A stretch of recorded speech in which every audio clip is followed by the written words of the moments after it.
kita, ya, karena pencarian bukti bukan tugas advokat, ya, kan gitu. Tapi kita coba alihkan ya Bapak. Artinya pembebanan pembuktian itu berada pada jaksa penuntut umum, penyidik. Kemudian pembebanan pembuktian surat penyitaan kewenangannya ada pada siapa? Penuntut umum. Jadi seluruh yang dituduhkan kepada tersangka itu harus dibuktikan oleh penuntut umum. Selama tidak bisa dibuktikan, maka hal tersebut adalah lemah sesuai dengan surat dakwaan yang tidak jelas, kabur dan cacat hukum. Nah itu. Jadi untuk seorang klien, bagaimana mengetahuinya? Kita biarkan proses penyidikan dilakukan oleh penyidik. Kita tinggal melihat bukti yang namanya berkas perkara. Berkas perkara itu ketika lengkap namanya B21, pelimpahan kepada kejaksaan. B21 ada dua, tahap 1 dan tahap 2. Ketika tahap 1 yang diserahkan berkas. Ketika tahap 2 berkas dan tersangkanya. Nah, bagaimana kita mengetahui bahwa mengumpulkan bukti untuk pembelaan klien kita?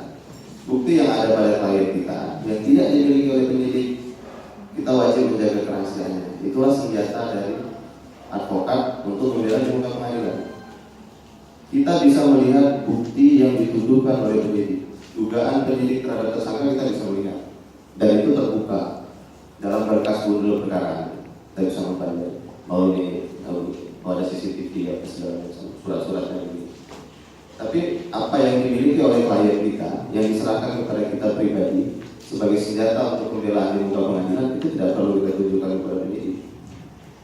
Apakah itu bertentangan dengan hukum? Tidak, jelas bahwa ada untuk kepentingan pembelaan kita boleh menyimpan dan kita tidak boleh disadap dan tidak boleh disita terhadap bukti untuk dilakukan pembelaan.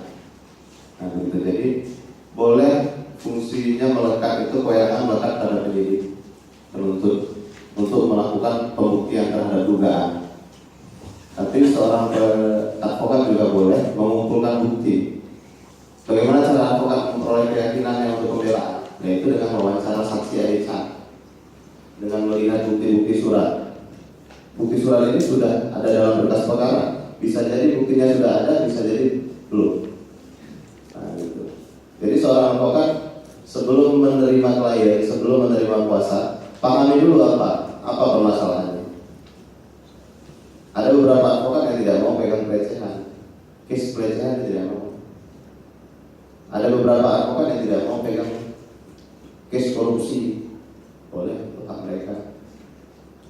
Ada beberapa advokat yang terhadap pelecehan anak dia tidak mau, boleh. Jadi dipahami dulu case-nya, ditanya ada saksinya, ditanya di surat yang mana, kita pelajari dulu. Ketika memang klien kita merasa itu kesalahan, maka kita cari alasan untuk mengurangi atau alasan pemaaf dari sebuah tindakan.